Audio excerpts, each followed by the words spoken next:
The text came on a Wednesday afternoon while I was reviewing quarterly reports for Meridian Hospitality Group, my event venue and restaurant management company. Lisa, I've made my decision about the wedding. Don't bother coming. Rachel and I don't want failures. They're bringing down the mood. This is our perfect day and we can't have you ruining it with your negative energy. David. I stared at the message for a moment, then opened my laptop and pulled up our booking system. Peterson Collins wedding, Saturday, June 15th. Riverside Manor, our flagship venue. Full service package including catering, flowers, photography coordination and bridal suite. Total cost, $45,000. My brother David, who had just uninvited me from his wedding, had unknowingly booked his perfect day at a venue I owned. The irony was almost too perfect. I called my event manager, Patricia, who had been handling the Peterson wedding details. Good afternoon, Lisa. How can I help you? Patricia, I need to discuss the Peterson wedding scheduled for this Saturday. Of course. Everything is progressing beautifully. The bride is thrilled with the floral arrangements, and the catering team has finalized the menu. Is there something specific you needed to address? I need you to cancel the booking. There was silence on the other end. Cancel it? Please, it's Wednesday. The wedding is in 3 days. I understand the timing, Patricia. Lisa, this is a $45,000 booking. The flowers have been ordered, the catering is prepared, the staff is scheduled. Patricia, I'll cover any costs we can't recover. But I want the Peterson wedding cancelled immediately. May I ask why? Has there been a payment issue? It's a personal matter. Please call David Peterson and inform him that Riverside Manor is no longer available for his wedding. Lisa, this is going to create enormous problems for them. Finding a venue 3 days before a wedding is nearly impossible. I'm sure they'll figure something out. After I hung up, I sat back in my office chair looking out at the grounds of Riverside Manor. The irony of the situation wasn't lost on me.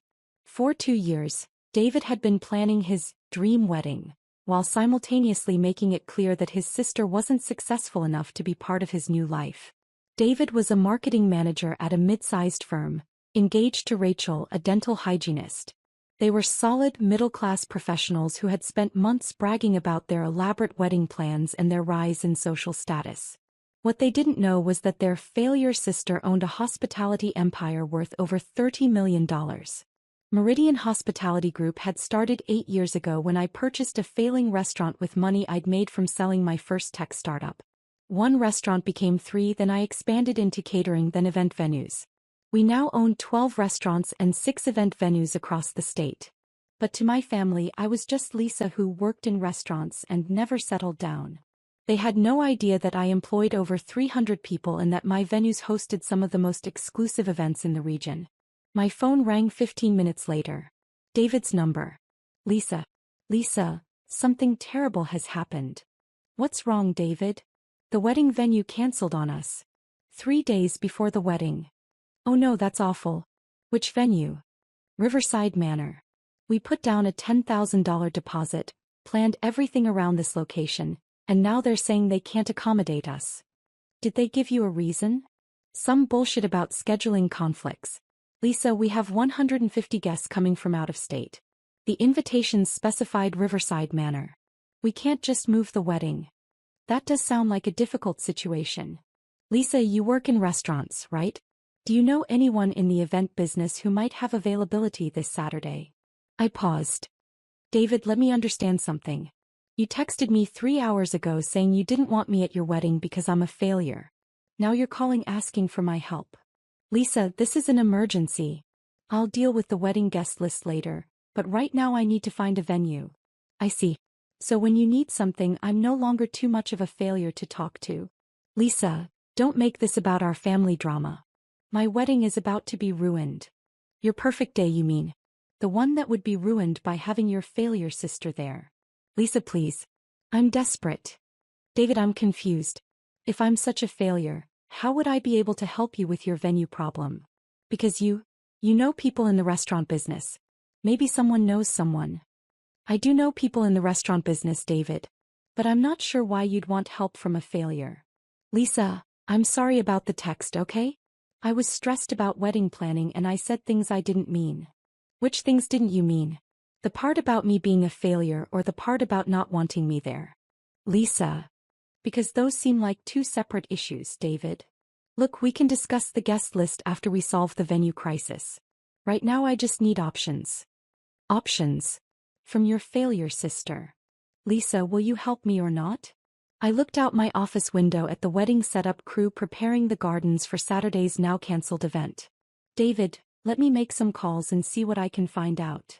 Thank you. Lisa, you're a lifesaver. After hanging up, I called Patricia back. Patricia, the Peterson family will probably be calling other venues desperately looking for Saturday availability. I imagine so. Lisa, are you sure about this decision? They seem like a nice couple and the bride was so excited. Patricia, they'll find somewhere. Can you compile a list of venues that might have last-minute availability? Most reputable venues book months or years in advance, but I can reach out to some smaller locations that might accommodate them. Perfect. And Patricia? When they call here asking to reinstate their booking, the answer is no. We're fully committed to other events. Understood.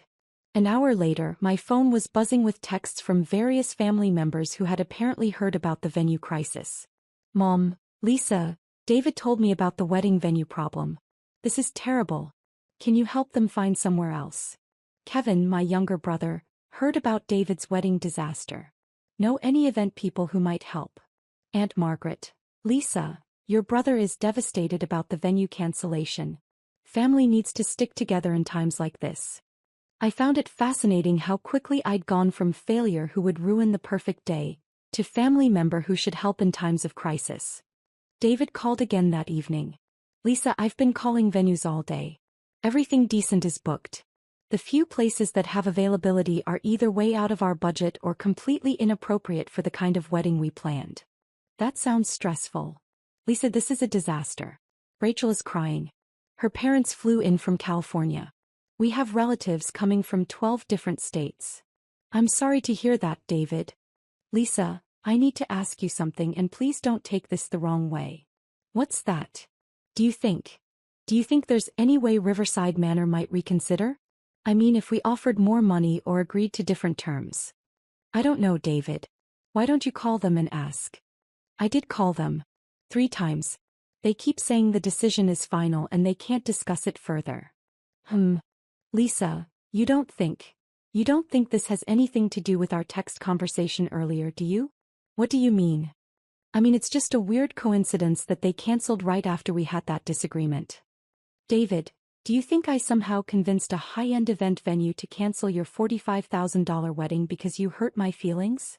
When you put it that way, it sounds ridiculous. It does sound ridiculous. You're right. I'm just stressed and looking for explanations. David, can I ask you something? Sure. What do you actually think I do for work? You work in restaurants, right? Like management or something? Something like that. Lisa, why are you asking? Just curious how you see my career. Look, I know you work hard and I'm sure you're good at what you do. But Lisa, you have to admit that your lifestyle isn't exactly traditional. How so? You're 32, you live alone, you work all the time, you don't have a family. And that makes me a failure? That's not what I meant. David, what did you mean when you called me a failure in your text? David was quiet for a moment. Lisa, I was stressed. Wedding planning is crazy and Rachel's parents have been asking about family dynamics and what?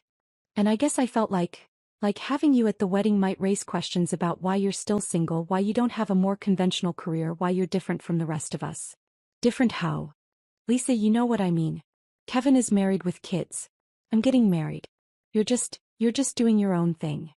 My own thing. Yeah. And that's fine. It's fine for you. But for my wedding, I wanted everything to look perfect. Traditional. Like we're a successful family. And I don't fit that image. Lisa, don't take it personally. David, you uninvited me from your wedding because I don't make your family look successful enough. How should I take that? Lisa. Let me ask you something else, David. If you found out I was more successful than you realized, would that change how you feel about having me at your wedding? What do you mean? I mean, if it turned out that my unconventional career was actually quite lucrative, would I suddenly be welcome at your perfect day? Lisa, that's a weird hypothetical question. Is it? Look, it doesn't matter how much money you make. The point is that you don't fit the family image we want to project. The family image. Lisa, Rachel's family is very traditional. Her father is a doctor, her mother is a teacher. They expect wedding guests to be, conventional. And I'm not conventional. Right. David, let me get this straight. You uninvited me because I'm not conventional enough for Rachel's family. But now you're asking for my help finding a venue because I work in the restaurant business. Yes. Do you see the contradiction there? What contradiction? You need my professional connections to solve your problem, but my profession isn't respectable enough for your wedding. David was quiet for a long moment. Lisa, I hadn't thought about it that way. No, I don't think you had. Thursday morning, David called again. He sounded desperate. Lisa, we found a place that might work, but it's a community center and it's nothing like what we planned. Rachel is devastated. I'm sorry to hear that. Lisa, I need to ask you directly. Do you have any connections at Riverside Manor? Any way you might be able to influence their decision? I smiled. Why do you ask that? Because I've been thinking about what you said yesterday about contradictions. And I realized that I don't actually know much about your work. Go on. I know you work in restaurants, but I don't know which restaurants or what your role is or... Lisa, are you more successful than I realized? What would make you think that? Because you live in that nice downtown loft, you drive a new car, you travel. And I just assumed you were scraping by because your work seems so different from traditional careers. Different from traditional careers. Lisa, please just tell me. Do you have connections that might help us? David, what if I told you that I don't just work in restaurants? What if I told you I own restaurants? Own them. Multiple restaurants. And event venues. Lisa, are you serious? What if I told you that the reason Riverside Manor canceled your wedding is because I asked them to? There was complete silence on the other end. Lisa, what if I told you that I own Riverside Manor, David? That's impossible. Is it?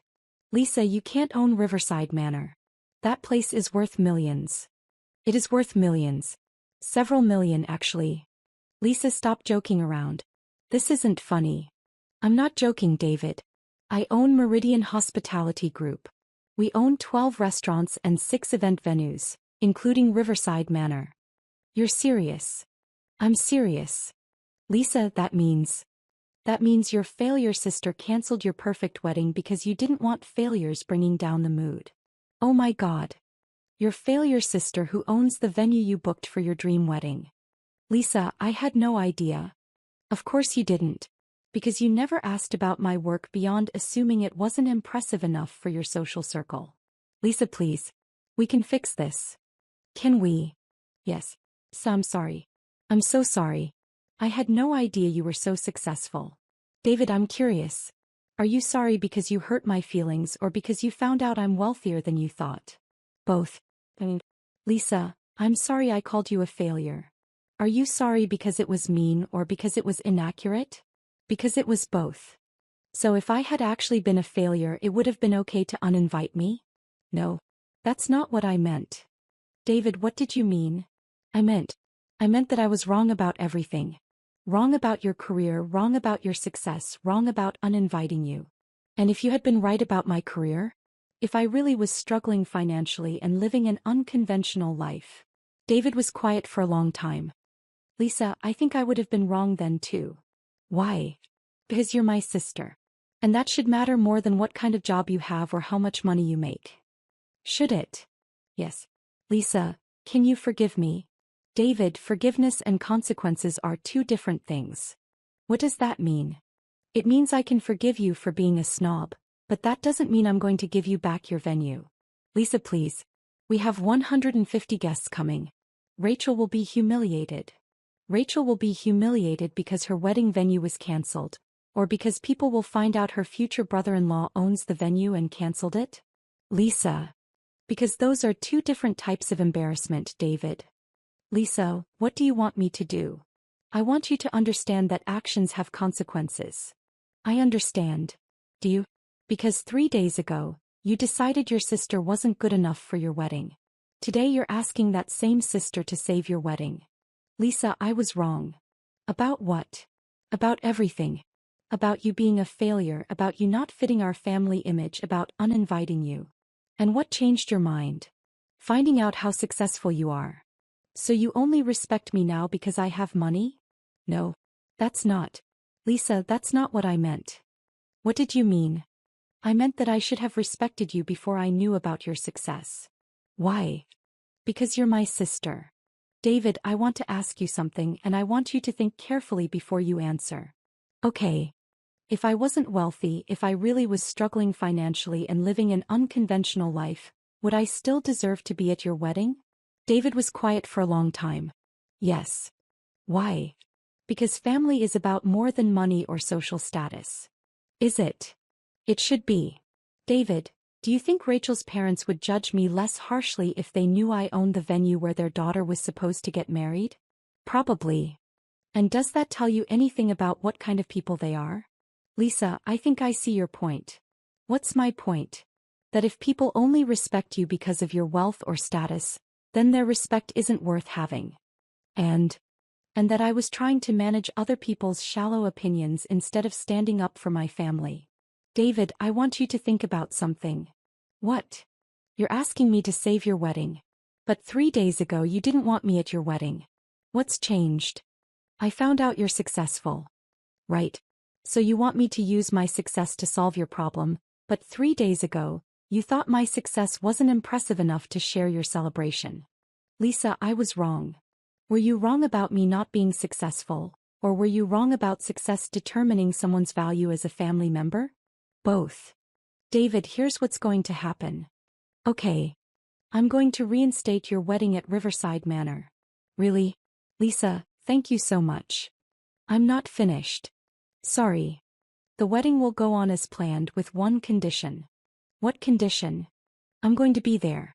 As your sister. With a place at the family table. Of course. Lisa, of course you'll be there. And David. Yes.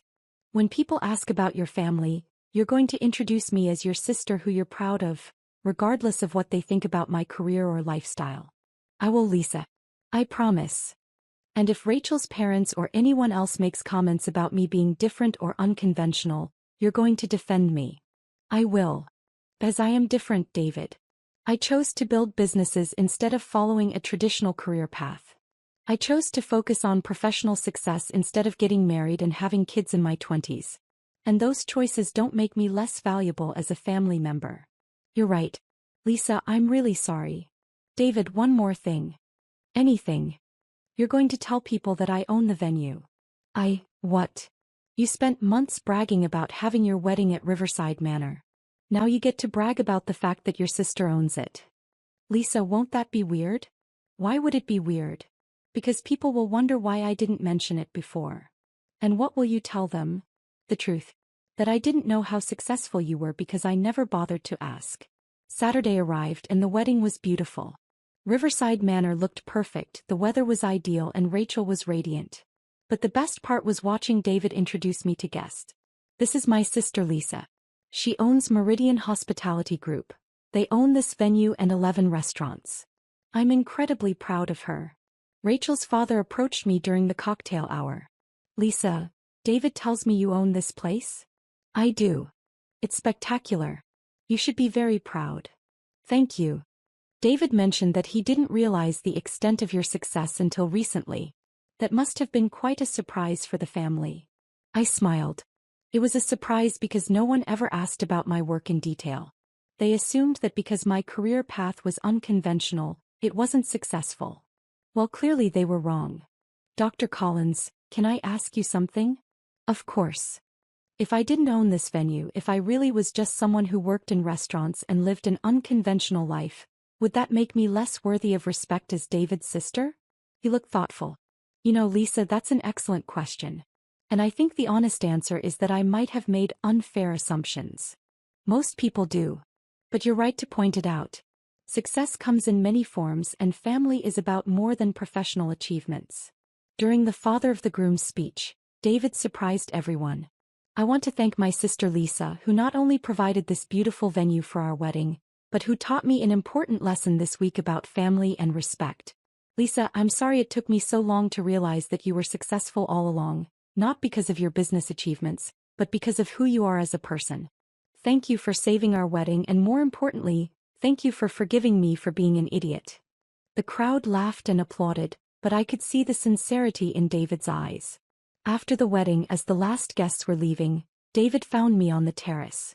"Lisa, can I ask you something?" "Sure." "Why did you decide to reinstate the wedding?" "Because despite everything, you're my brother and I love you." "Even though I called you a failure?" "David, you called me a failure because you didn't understand what success looks like. That's ignorance, not malice." "And the lesson?" "The lesson is that next time someone in your family seems different or unconventional, maybe ask some questions before making assumptions about their value." "I will. Lisa, I promise I will." "Good. Because your sister who works in restaurants actually runs a $30 million hospitality empire. And she might be able to help you in ways you never imagined." $30 million? $30 million. "Lisa, I'm an idiot." "Yes, David. But you're my idiot brother. And that's worth something too." 6 months later, David and Rachel asked me to cater their housewarming party. Not because they needed a favor, but because they wanted to show off their successful sister to their new neighbors. The best part? David introduced me by saying, "This is my sister Lisa. She owns the company that's catering tonight, but more importantly, she's the person who taught me that family is about supporting each other, not judging each other. Success isn't just about building a business empire. Sometimes it's about teaching the people you love to see you clearly, and giving them the chance to be better family members than they've been before." The wedding at Riverside Manor became legendary in our family, not because of how beautiful it was, but because it was the day David learned that his failure sister was actually the most successful person in the room. And I learned that sometimes the best way to teach someone your worth is to let them experience the consequences of not knowing it.